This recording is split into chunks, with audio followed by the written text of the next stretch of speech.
Welcome to the DRESScapade. I'm Lisa Greystone, sustainable wardrobe stylist, writer, and lover of all things fashion. If you found your way here, welcome. This is my working studio with half-built backdrops, racks and racks of clothes, sewing stuff, fabrics, accessories, jewelry, shoes, hats. All the business lives up here, including my personal archive, which we will discuss at another time. Today we're here to discuss my newly acquired rack of garments from SONY Pictures. I shopped the auction. I broke my 2026 no-buy. I feel like this is a good reason, though. It was one of those rare opportunities to acquire pieces from television and film, fashion history, and be able to take this opportunity to upcycle, rewear, style for shoots, resell, bring back to life. So really a dress SKU.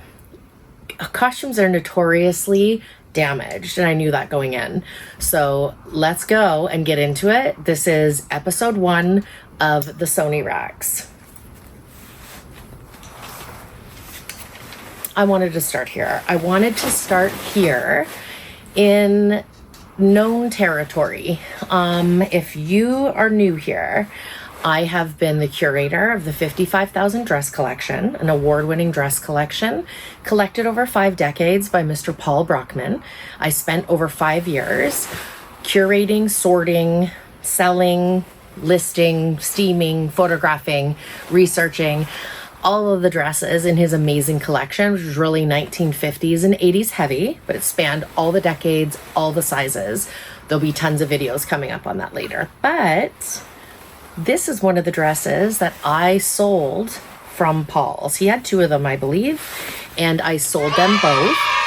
So as soon as I saw this hanging on a rack in the SONY auction, I knew right away what the dress was. First of all, it was mislabeled as a 1950s dress. Those of you that know or care about fashion history know that the 1980s took a lot from the 1950s, bubble hems, flocking, a lot of other inspiration. That's a whole other series of videos. However, this dress was marked 50s.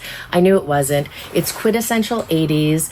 I knew right away the brand was TD4, and TD4 stands for To Die For. And I mean, please. We love this dress. It's rainbow, it's unicorn, it's magic. It's very romantic. And it reminded me immediately of the character from Wuthering Heights, Isabella's really cool rainbow dress. So if the costumer ever sees this, I want to know if this dress played a role in the inspiration. It looks heavily, heavily inspired. This dress does not have a label. Again, it doesn't need one because I know what it is. However, someone took the time and took the Sharpie to write on it. A little sidebar. I'll make another video about this too, but I need to say, could we normalize in thrift stores, in costume houses, in any place that archives vintage or has any clothing really, could we just not write on the fabric? Could we maybe like do something like this, that's safety pinned, that isn't stapled? Yeah, so not only did they write on this garment, and it is like mislabeled. Okay, so just as an example, if you want to see the label, I happen to have a sister dress in studio with the TD4 label. So this is what you're looking for. I believe there's only one other dress like this online presently, so I mean, eBay, Etsy, let's go. Yeah, this is great. I love a sister moment. So this is the first dress. This dress is obviously too small for me, so I won't be wearing it. However, it has also sustained some kind of damage, which looks like maybe a rack or, heaven forbid, a wire hanger. That, again, that's another video.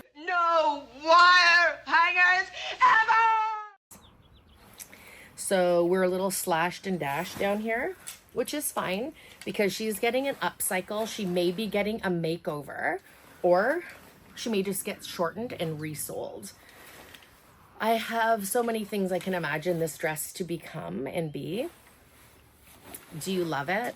In an upcoming episode of DRESScapade, I'm going to feature TD4 designer Electra Cassidy and her contribution to 80s prom.